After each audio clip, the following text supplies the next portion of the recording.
Hi there, my name's George Agan, I'm a Chartered Financial Planner. This is Principles Personal Finance. In this episode, this is 5 essential tips on how to save money fast. I'm doing weekly personal finance education videos on how to build wealth and generally make better decisions. If you do like this video or any topics on personal finance, click subscribe to stay up to date. So everything here is to give you the best chance of succeeding from the outset to save money fast. So tip 1 is know why, then remind. So hear me out here. The first tip is probably the most important one that people don't talk about. You are going to be the biggest driver of your success in saving money. So your whole plan has to be around the fact that, let's be honest, we're humans. We have ups and downs. The title of this video is How to Save Money Fast. So in this situation, we're looking for maximum results over the shorter time frame. So we need to treat ourselves as if we were a friend or family member that we wanted to succeed in this activity. We need to be kind to ourselves, basically. What you're about to do is going to take motivation and discipline. So you need to think forward about things that could trip you up. And my answer to that is really clear: know why, then remind. So you first need to set the goal. This is your why, write it down, because studies show that if it's in your own handwriting, it connects a lot better with your brain. So you want to make it as visual as possible. If this says a holiday, take a picture of where you want to go. If it's a house, take a picture of that.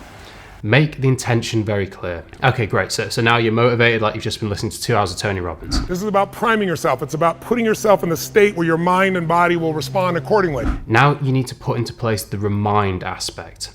So set reminders, perhaps an alarm once or twice a week, maybe even a picture on your phone. Track your progress. So as you get closer, you can see things moving. It's worth viewing it in the context of perhaps what you used to save last week. So, say you only did £50 last week and now you've done £80. Well, actually the amount extra was quite considerable. It's a 60% jump from where you were last time. So try and bear that in mind and be kind to yourself. Start with clear intentions and then put in a structure so that you're connecting your present intentions to your future self. The phrase "it takes 21 days to form a habit" comes into play here. And what we're trying to do is we're trying to get yourself into the behavior pattern that your why on saving is ingrained.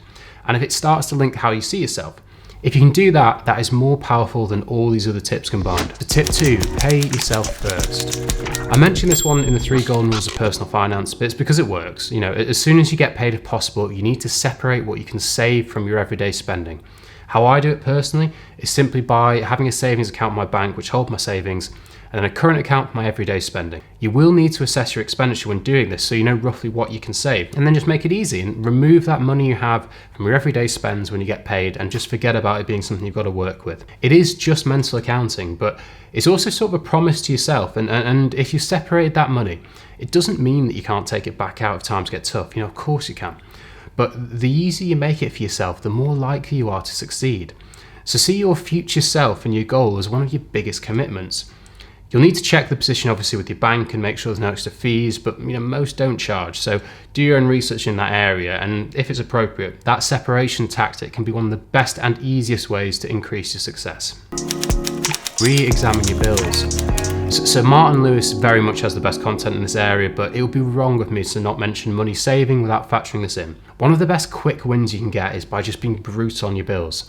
Everyone's circumstances and what they're willing to compromise on is different, but just ask yourself a few questions. Could you potentially bulk buy at home instead of eating out? Walk or cycle somewhere instead of paying for transport? Could you potentially go without a subscription for Prime or Netflix for a bit? Nope. Could you switch your electricity or water so you can get a cheaper rate? Could you save on car insurance? Or maybe if you've got Spotify, can you pool it with a friend or a partner? Can you reduce your debt payments if you're paying debt? Or maybe making money by taking an introductory offer on and switching your banks?